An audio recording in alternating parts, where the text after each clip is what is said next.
안녕하세요. 저는 30대 후반 여자입니다. 이번에 저는 아주 좋은 경험을 했는데요. 그동안 무시하고 제 말은 전혀 들으려 하지 않았던 한 사람이 땅을 치며 후회하더니 결국 저에게 손을 벌리는 상황을 제 눈앞에서 보게 되었네요. 사건의 시작은 30 초반에 남편과 결혼을 하고 2년쯤 지났을 때 안 좋은 일이 터지고 말았습니다. 그 전까지는 가족 간의 문제점들은 없었고 평범할 정도였는데 그날도 어김없이 시부모님의 부름으로 가족 모두가 모여 즐겁게 대화를 나누면서 외식을 하고 있었습니다. 그런데 식사를 마치고 식당 밖으로 나오는 순간 제 인생의 모든 것들을 한순간에 무너뜨리게 되는 충격적인 일을 경험하게 되었어요. 식당에서 나오자마자 주류를 납품하는 차량이 저를 못 보고 그대로 후진을 하게 되면서 차량 밑으로 깔리게 되었고 어느 순간부터였는지 모를 정도로 순식간에 의식을 잃어버렸습니다. 깊은 잠에서 깬 듯한 몽롱한 느낌 뒤에 몰려오는 엄청난 고통에 눈물이 쏟아져 버렸는데 의식이 돌아왔을 때 저를 걱정스러운 눈빛으로 지켜보며 상태를 살피고 있던 남편과 가족들이 눈에 들어오게 되었죠. 저는 무슨 영문인지 몰라 남편에게 어떻게 된 거냐고 물어보려 했지만 말도 잘 나오지 않아 눈빛으로 얘기하고 있는데 제가 무슨 말을 하려는지 대충 짐작을 하게 된 남편이 제 몸 상태에 대해 설명을 해주고 있었네요. 충격적이게도 제가 두 다리를 잃게 되었다는 말도 안 되는 설명을 해주고 있었고 몸에 온 힘을 주며 고개를 살짝 들었는데 남편이 얘기한 대로 제 두 다리는 어디로 갔는지 아무리 찾아봐도 보이지 않았습니다. 주류 차량이 후진을 하면서 그 밑으로 깔리게 되었는데 문제는 후진하고 있던 주류 차량은 멈추지 않았고 제 두 다리를 두 번 다시 사용하지 못하게 만들어 버렸습니다. 기분 좋게 가족들과 만나 즐거운 식사를 마치고 식당에서 나왔는데 한순간에 제 삶을 앗아간 사고를 도저히 받아들일 수가 없었어요. 그날 이후 저는 평생을 두 다리 없이 살아야만 하는 인생이 되어 버렸던 거죠. 제 앞에 닥친 현실을 받아들이기가 힘들었고 가족 모두 제가 느끼는 고통에 대해 슬퍼하고 있었습니다. 저는 다시 과거로 되돌리고 싶은데 야속하게 시간은 계속해서 흘러가고 있었어요. 하루하루 사는 게 너무 괴로웠고 인생을 포기하고 싶을 만큼 제 모습이 너무 싫게만 느껴졌습니다. 남편은 저에게 좋은 말만 해주려고 많은 노력을 기울였어요. 세상을 떠나지 않은 것만도 감사하게 생각하라며 항상 제 옆을 지켜주겠다는 약속을 했었죠. 하지만 문제는 시간이 지날수록 남편이 점점 힘들어하는 모습을 옆에서 지켜보던 시댁 식구들이 저를 짐스럽게 느끼기 시작했고 결국 아무것도 할 수 없는 저에게 불만이 커진 시댁 식구들이 저희 집에 찾아와서 온갖 막말을 쏟아내기 시작했네요. 나는 그동안 너를 며느리로 받아들이고 나서 단 한 번도 싫어한 적 없었다. 지금도 너를 원망하고 싶진 않지만 내 아들이 고생하는 모습을 더는 지켜보는 게 너무 힘이 들어서 내가 살려고 이렇게 찾아왔으니 상처되는 말들이 입 밖으로 나온다 해도 너무 서운하게 생각하지 말고 너도 우리 입장을 조금은 이해해 줬으면 좋겠구나. 두 다리를 잃은 너를 내 아들이 평생 책임지고 산다는 건 나도 옆에서 지켜보는 게 너무 힘들고 내 아들 인생의 앞날은 앞으로 암흑밖에 없을 거라는 게 너무 끔찍해서 잠 한숨 못 자고 있다. 솔직히 우리가 잘못을 냈으면 현실을 받아들이고 살았을 텐데 이 사고는 너에게도 어느 정도 책임이 있다고 생각하지 않니? 주변만 잘 살폈다면 이런 사고는 벌어지지 않았겠지. 후진하는데 주류 트럭 차량에서 부저음이 울렸다고 하더구만. 그걸 왜 못 들었는지 나는 도저히 이해를 할 수가 없다. 귀가 먹지 않는 이상 왜 그걸 못 듣냐는 거야. 어찌됐든 사고는 벌어졌고 앞으로 내 아들은 평생 너 옆에서 희망 없이 살아야 한다는 게 너무 안타까울 뿐이다. 그래서 둘의 관계를 여기에서 이만 정리해줬으면 좋겠는데 그렇게 해줄 수 있지? 내 아들을 정말 진심으로 사랑을 한다면 놓아줄 수도 있어야 하는 거야. 사돈께서는 며느리 네가 딸이니까 책임질 수 있겠지만 내 아들은 다르잖아? 다시 시작할 수 있는 기회를 줬으면 좋겠구나. 그냥 이혼해달라는 거 아니고 그만큼 너에게도 어느 정도 금전적인 보상이 주어질 테니 너무 안 좋게만 생각하지 말아줬으면 한다. 한 명만 불행하면 되는 거지. 둘 다 불행할 필요는 없는 거잖아? 결국 그 말이 하고 싶으셔서 여기까지 오신 거예요? 제가 이 사람 옆에 평생 동안 붙어 있겠다고 결정한 건데 왜 다들 오셔서 이 난리를 치시는 거죠? 제일 힘든 사람한테 더 큰 상처를 주시려는 거예요? 쓸데없는 말씀 하실 거면 당장 나가주세요. 저는 이혼 생각 조금도 없으니까 앞으로 이런 말씀 하실 거면 두 번 다시 안 오셨으면 좋겠어요. 서방님의 문제는 혼자만의 개인적인 감정으로 끌고 갈 일이 아니에요. 얼마나 심각한 상황인지 모르세요? 그동안 동서랑 함께했던 시간들이 있으니까 당연히 그렇게 얘기할 수 있겠지만 그 기간이 얼마나 갈 것 같아요? 1, 2년 지나다 보면 동서 수발드는 것도 지치게 되고 결국엔 그때 가서 이 말이 또 나오게 될 게 뻔하다고요. 그때 되면 서방님 젊은 나이 다시 돌아올 것 같아요. 나중에 땅을 치고 후회할 날 오지 않게 하기 위해서는 최대한 서둘러서 서로 갈라서는 게 나아요. 한 사람만 생각하고 고민할 문제가 아니고 가족 전체가 같은 의견이니 서방님도 진지하게 받아들이세요. 시댁 식구들은 저와 남편을 이혼시키기 위해서 점점 더 안 좋은 상황을 만들어가면서 언성을 높였습니다. 하루 만에 이혼을 시키지는 못할 거라고 어느 정도는 예상하고 있었는지 시댁 식구들은 몇 차례 더 찾아왔는데 하필 저희 부모님께서 제가 걱정이 되셨는지 몸 상태를 확인하기 위해 잠깐 들리셨습니다. 그런데 하필 그때 저희 부모님과 시댁 식구들과 마주하게 되는 일이 발생되고 말았어요. 처음에는 조용히 서로 조심스럽게 대화를 주고받았지만 결국 의견 충돌이 지속적으로 반복이 되면서 안 좋은 목소리가 터져 나오기 시작했고 시모는 저희 부모님이 상처받을 만큼 거침없는 말을 뱉으셨어요. 정말 뻔뻔하시네요. 저희가 이렇게까지 부탁을 드린 건데 이혼을 시키지 않겠다는 건가요? 제 아들 인생 사부인께서 책임지실 거예요? 둘이 좋던 싫던 그건 저한테 중요한 문제가 아니에요. 앞으로 내 아들이 힘들어질 게 안 봐도 눈앞에 보이니까 그런 고생을 하고 싶지 않게 하기 위해서 최대한 빨리 헤어지게 만들고 싶은 마음뿐입니다. 양다리 잃은 며느리를 누가 좋아하겠어요? 평생을 남의 등에 빈대처럼 붙어 살아야 하는 입장이 되어버렸는데 그걸 왜 제 아들이 겪어야 하냐는 거예요. 사돈분들의 자식이니 책임지고 옆에서 끼고 살면 되는 거잖아요. 대화가 통하지 않으면 결국 법정 소송까지 갈 수밖에 없다고요. 애들은 양가 집안이 얼굴 붉히며 싸우는 걸 원하고 있겠어요? 누구 자식 아니랄까봐 눈치가 없는 것도 어쩜 똑 닮아선 저희 가족에게 정말 많은 피해를 주시네요. 저희는 무조건 이혼 성립시킬 테니까 사돈께서도 더 이상 그만하시고 저희 가족 의견을 받아들여 주셨으면 좋겠네요. 저희도 이 문제로 좋게 얘기하는 건 오늘이 끝입니다. 두 번 다시 며느리 얼굴 보고 싶지도 않으니까 당장 데려가세요. 돈을 준다는데도 왜 마다하는지 이해를 할 수가 없네요.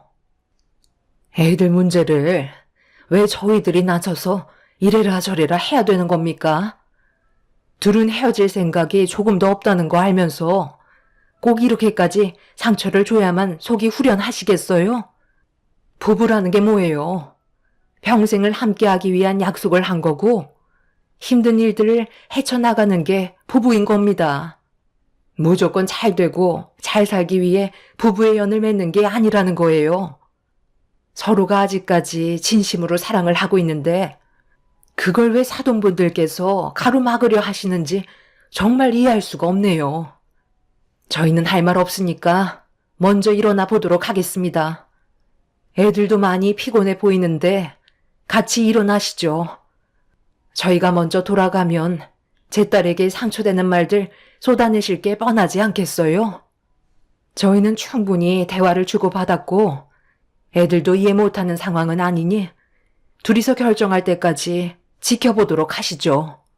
이런 식으로 해봤자 서로의 생각이 일치한다면 그 누구도 둘을 갈라놓을 수는 없을 겁니다. 그날 저와 부모님은 정말 많은 상처를 받았지만 시부모님 입장을 생각하면 그것 또한 이해 못하는 거 아니기 때문에 저희 가족은 더 이상 아무 말도 하지 않았어요. 남편은 절대 이혼은 없을 거라면서 그만해달라고 시부모님께 애원하고 있었죠. 저도 많이 힘들었지만 남편도 이런 현실을 받아들이는 게 상당히 힘들어 보였어요.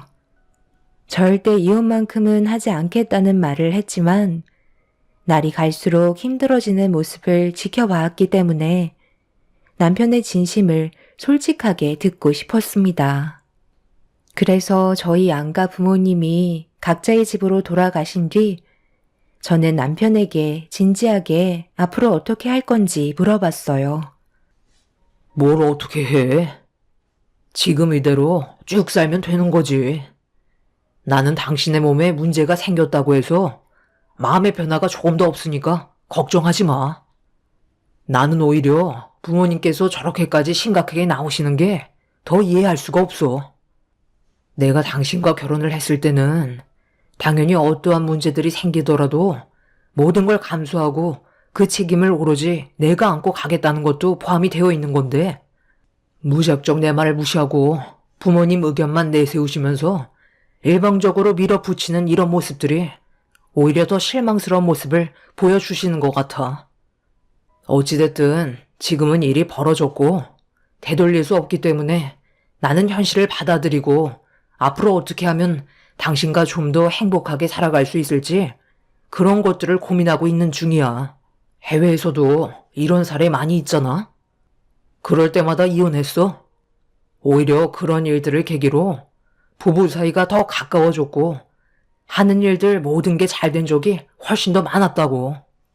이런 대화보다 앞으로 우리가 어떻게 살아가면 좋을지에 대한 의견을 주고받는 게 훨씬 더 이득일 것 같아. 내 말 무슨 뜻인지 알지? 남편은 제가 조금이라도 불안해할까봐 절대 헤어지는 일은 없다며 안심시켜 주려고 좋은 말을 아끼지 않았어요. 그런 모습에 너무 고마웠고 앞으로 있게 될 많은 고민들을 조금은 덜어낼 수 있었습니다. 비록 제 두 다리는 잃었지만 남편과 저와의 사이는 더욱더 끈끈해졌고 저희의 마음을 확고하게 굳히자 난리를 치시던 시부모님께서도 결국 두 손을 들으셨네요. 시모는 남편에게 절대 부모 원망하지 말라며 앞으로 저를 대하는 모든 것들이 예전과 같지는 않을 거라는 무거운 말을 끝으로 더 이상 이 문제에 대해 조금도 입 밖으로 꺼내지 않으셨습니다. 그렇게 제 삶에는 많은 변화가 있었고 비록 남편 혼자 일을 하게 되는 처지가 되었지만 집에 혼자 있을 때는 부모님의 도움을 받으면서 생활을 하게 되었어요. 아무래도 맞벌이를 하다가 남편 혼자 벌게 되니 금전적으로 여유 있는 삶을 살 수는 없었지만 저도 어떻게 하면 남편에게 조금은 도움을 줄 수 있을지 많은 고민을 하게 되었고 양손은 멀쩡했기 때문에 제가 할 수 있는 일거리들을 찾아보기 시작했어요. 그렇게 찾아보던 도중 손부업이라는 여러 가지 일거리들을 접하게 되면서 저에게 맞는 일을 시험 삼아 경험해 보게 되었습니다. 비록 큰 돈은 아니었지만 그래도 제가 현실을 받아들이고 현재의 삶에 노력하려는 모습을 남편도 긍정적으로 봐주면서 또 다른 활력소를 찾은 것 같아 즐겁게 손부업 일을 할 수가 있었습니다. 오랜 시간 동안 최대한 부업 일거리를 많이 처리하면 좋겠지만 제가 두 다리를 잃게 되면서 다른 곳에도 여러 가지 후유 장애가 생겼기 때문에 오래 앉아 있을 수는 없었어요. 그래서 제 몸에 무리가 가지 않는 선에서 조금씩 일을 해왔었죠. 그런 생활을 반복적으로 하다 보니 어느 정도 노하우도 생겼고 저도 집안에 조금이나마 도움을 줄 수 있어서 그런지 자존감도 떨어지지 않았네요. 그렇게 살아가고 있는데 어느 날 형님의 딸이 며칠 뒤 중학교를 졸업한다는 소식을 접하게 되면서 저도 조카에게 해줄 수 있는 특별한 선물을 찾아보기 시작했어요. 하지만 제가 직접 사서 주는 것보다 이제 고등학생이고 자신이 원하는 걸 사는 게 좋을 것 같아 한 달 꼬박 힘들게 일해서 모은 50만 원을 들고 조카의 졸업식에 남편의 도움을 받아 찾아가게 되었어요. 그런데 조카의 졸업식이 끝나고 모두가 음식점에 모여 좋은 분위기가 형성이 되어 있었는데 제가 조카에게 졸업 선물로 봉투 하나를 건네는 순간 형님의 한마디로 인해 예상하지 못한 일이 발생이 될 거라곤 전혀 상상하지 못했습니다. 뭐야? 졸업 선물로 용돈을 준 거야? 잠깐 이리 줘봐. 얼마인지 엄마가 확인 좀 해보게. 생각보다 그렇게 많이 준 건 아니네. 내 딸 하루 간식비도 안 나오겠다. 이거 가지고 뭘 살 수 있겠어? 요즘 애들 하나씩은 다 가지고 다니는 탭 같은 것도 거의 100만 원 돈 하는데 이 정도는 줘야 하는 거 아니야? 꼴랑 50만 원 주고 이것 가지고 고등학교 올라가는 애한테 뭘 하라는 건지 이해할 수가 없네. 그냥 간식거리나 사서 먹어야지 어쩌겠니? 이런 건 받아도 기분이 별로지 않나? 형수, 무슨 말을 그렇게 하세요? 이 사람이 얼마나 힘들게 일해서 벌은 돈인 줄 알면 그런 말 안 나올걸요? 형수 집안이야 그래도 부족함 없이 생활을 하시니까 50만 원이 적게 느껴지실지 모르겠지만 이 사람은 그래도 졸업하는 조카한테 용돈 좀 주겠다고 손부업 힘들게 한 달 꼬박 일해서 50만 원 버는 건데 꼭 말을 그렇게 하셔야 되겠어요? 사람 마음이라는 게 있는 건데 정말 너무 하시네요. 좋은 말 한마디 해주는 게 그렇게 어려우세요? 그리고 조카한테 준 선물인데 왜 형수 가방으로 들어가는 거죠? 다시 조카한테 돌려주세요. 저는 이 기분으로 한 공간에서 같이 식사할 수가 없을 것 같네요. 이제 그만 집으로 돌아가자. 제 말에 많이 서운하셨나 보네. 그런데 저도 기분이 좋은 건 아니거든요. 저희가 졸업식에 초대하지도 않았는데 와가지고 많은 사람들의 이목을 집중시켜서 제가 고개를 들고 다닐 수 없을 만큼 얼마나 창피했는지 알아요? 졸업식에 온 사람들이 전부 다 동서 다리만 쳐다보고 있잖아요. 무슨 동물 구경하는 것도 아니고 주변 사람 전부 다 모여서는 관심 집중만 들어서 저희 가족을 엄청 안타까운 시선으로 바라보고 있는데 제가 왜 그런 걸 느껴야 되는 거죠? 사이가 별로 좋지 않은 거 뻔히 알면 그냥 안 오면 되는 걸 굳이 와선 괜히 피해나 주고 꼴랑 50만 원 줬으면서 그걸 알아달라고 손부업 했다는 말을 꼭 제 딸 앞에서 얘기해야 되겠어요? 그럼 이 돈을 마음 편히 사용할 수 있겠냐고요. 그만들 좀 해라. 그래도 오늘 정말 오래간만에 모였는데 굳이 얼굴 붉혀야 되겠니? 앞으로 이런 일이 한두 번만 있겠어? 수도 없이 많을 텐데 우리도 적응하면서 살아야지 어쩌겠어. 나도 정말 하루하루 복장 터져서 잠 한숨 못 자고 있다. 며느리 저 두 다리만 보면 내 속에서 천불이 난다고. 50만 원 버는 걸로 내 아들한테 어깨 으쓱대면서 생활비 일조했다고 더 많은 걸 바라고 있었겠지. 나도 정말 이런 말 하고 싶지 않았는데 너만 보면 내 속이 뒤집어진다. 차라리 그냥 너희들은 집으로 돌아가라. 그게 좋을 것 같네. 그리고 웬만하면 앞으로 모임 같은 건 초대할 생각도 없으니까 일부러라도 찾아올 생각하지 마라. 정말 다들 너무하시네요. 제가 뭘 그렇게 잘못한 거죠? 저는 이런 몸을 가지고 싶었겠어요? 누구보다 과거로 돌아가고 싶은 사람은 저라고요. 정말 힘들게 하루하루 버티고 있고 어떻게든 살아보려고 발버둥 치고 있는데 왜 이렇게 저를 괴롭히세요? 매일 아침마다 눈뜨기가 얼마나 힘든 줄 아세요? 이런 모든 것들이 제발 꿈이길 바라지만 힘들게 눈을 떴을 때 보이는 두 다리는 현실이라는 걸 알게 해준다고요. 저도 이제 서로 이렇게 마주 앉아서 얼굴 보는 거 힘들 것 같아요. 앞으로 먼저 연락하는 일은 없을 테니까 두 번 다시 저희한테 오라 가라 얘기하지 마세요. 사고 후유증 때문에 배에 힘이 들어가지 않아 큰 소리 치지도 못하는데 차오르는 숨을 내쉬면서 제가 그동안 받았던 상처에 대해 힘겹게 모든 걸 쏟아내었고 제가 열을 올리자 시댁 식구들은 입을 다물지 못한 채 어이없다는 표정으로 저를 바라보고 있었습니다. 남편은 저에게 할 말이 다 끝났냐고 물어보는 말에 고개를 끄덕였고 그렇게 저희는 집으로 돌아오고 말았습니다. 저도 최대한 노력하는 거였는데 남편 말고는 아무도 알아주려 하지 않아 참아왔던 눈물을 쏟아내고 말았습니다. 형님이 돈봉투에 있는 금액을 확인하면서 50만 원밖에 안 된다고 저를 보며 비웃던 얼굴이 너무나도 생생하게 제 기억 속에 남아버렸고 졸업식에서 저를 창피하게 생각하고 있었다는 속마음을 알게 되면서 형님이 저를 어떻게 생각하는지 충분히 알게 되는 날이었기 때문에 두 번 다시 얼굴 볼 일은 없을 거라 생각했었어요. 그날이 계기가 되었는지 제가 할 수 있는 일이 무엇이 있는지 더 많은 것들을 찾아보기 시작했습니다. 두 다리를 잃었지만 양손은 멀쩡했기 때문에 두 손으로 할 수 있는 것들 중 저에게 적성이 맞는 사업을 찾기 위해 정말 많이 노력을 하게 되었습니다.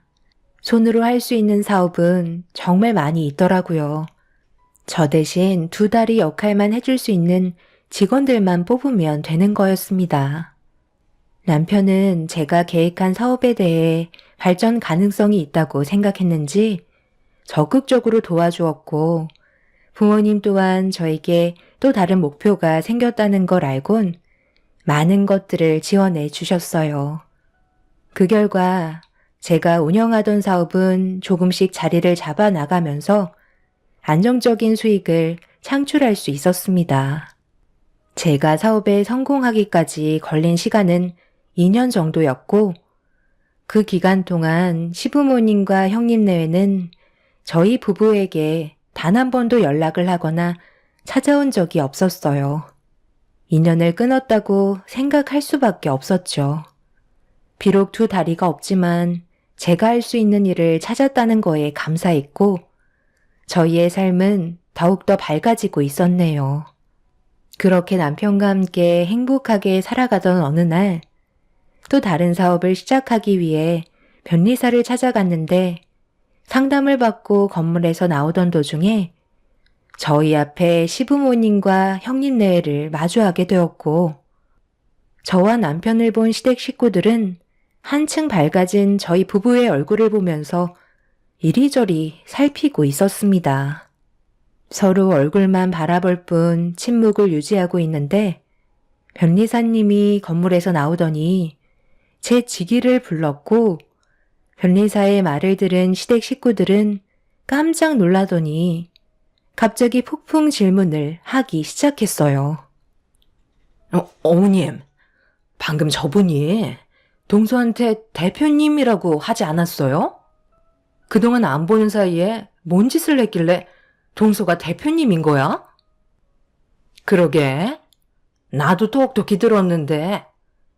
예, 너희들 무슨 사업이라도 하는 거니? 왜 며느리가 대표가 되어 있는 거야? 그걸 왜 저희가 알려줘야 하는 거죠? 이 건물에 들어가시려는 걸 보면 외식하러 오신 것 같은데 그냥 갈 길 가시면 될 것 같은데요. 어차피 저희는 인연을 끊은 사이 아닌가요? 여기에서 대화할 정도로 저희가 한가하지 않아서요. 변리사님, 일단 상표 등록 문제는 그럼 저희 사무실에 오셔서 다시 대화를 이어나가시는 게 좋을 것 같습니다. 상표 등록? 서봉님, 또 다른 사업을 진행하려는 거예요? 상표 등록을 한다는 건 특허를 낸다는 거잖아요. 동선에 돈 좀 벌었나 봐. 네, 저희가 이번에 사업이 잘 돼서 수익이 잘 나오고 있는 편이에요. 손부업해서 힘들게 50만 원 벌었던 그때와는 비교도 할 수 없을 정도죠.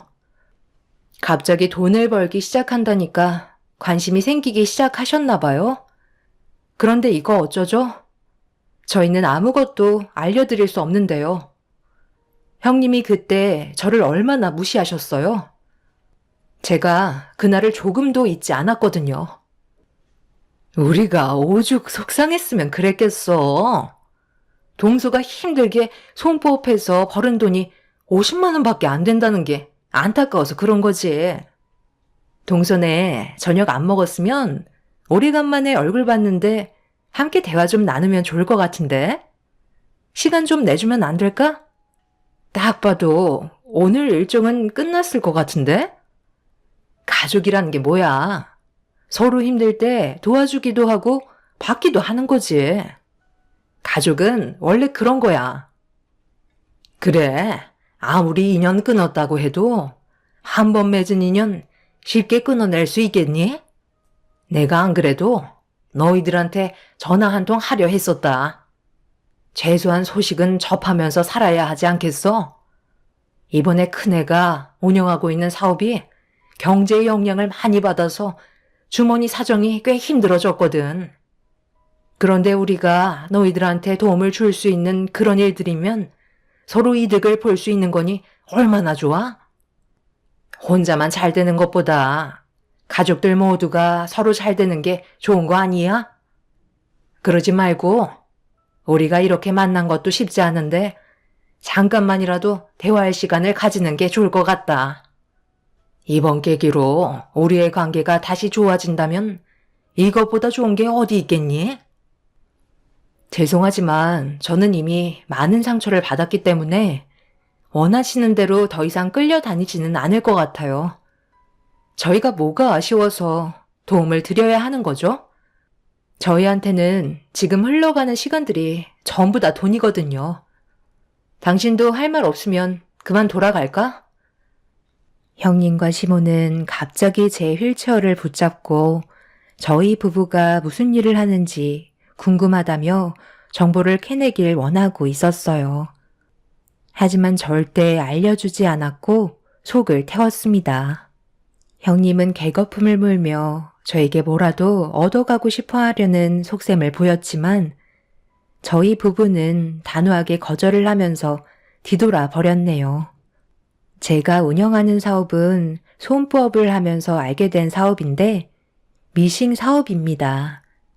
생활에 필요한 여러 가지 가방을 디자인하고 판매를 하고 있는데 저희가 디자인한 가방들의 제품이 소비자분들의 마음을 설득시켰는지 좋은 반응을 얻게 되었어요. 엄청나게 큰 돈을 버는 건 아니지만 그래도 저희 부부가 먹고 살기에는 충분한 수익을 올리고 있네요. 결국 시댁 식구들은 집에까지 찾아와서 무슨 일을 하고 있는지 물어보며 최대한의 정보를 캐내려 하고 있어요. 당연히 알려줄 수는 있지만 이런 일로 시댁 식구들과 또다시 엮이고 싶지가 않네요. 남편도 차라리 이사를 가는 게 좋을 것 같다고 얘기하고 있을 정도로 시댁 식구들의 말만 나와도 진저리 치고 있는 상태입니다. 앞으로 저희 부부가 하는 사업이 점점 더 확장이 되었으면 좋겠어요. 비록 앉아서 하는 부업에서 찾게 된 사업이지만 지금 현재 너무 만족하고 있고 꽤 많은 제작 의뢰가 들어오고 있는 중이네요. 위기는 기회라고도 하죠. 저 또한 삶에 엄청난 위기가 찾아왔지만 이걸 기회로 삼아 지금 현재 남편과 행복한 삶을 살아가고 있습니다. 반대로 형님네의 사업은 나라 경제에 영향을 많이 받는 사업이라 이번에 상당한 빚을 떠안았다고 하네요. 회복하긴 힘들 것 같다는 말을 시모가 남편에게 흘린 것 같습니다. 저에게 많은 상처를 줬던 가족들이 이번 일을 통해 많은 후회를 했으면 좋겠어요. 여러분들께서도 위기가 찾아오셨다면 그걸 기회로 삼아 앞날에 꽃이 피셨으면 좋겠습니다. 제 사연 들어주신 분들 감사합니다.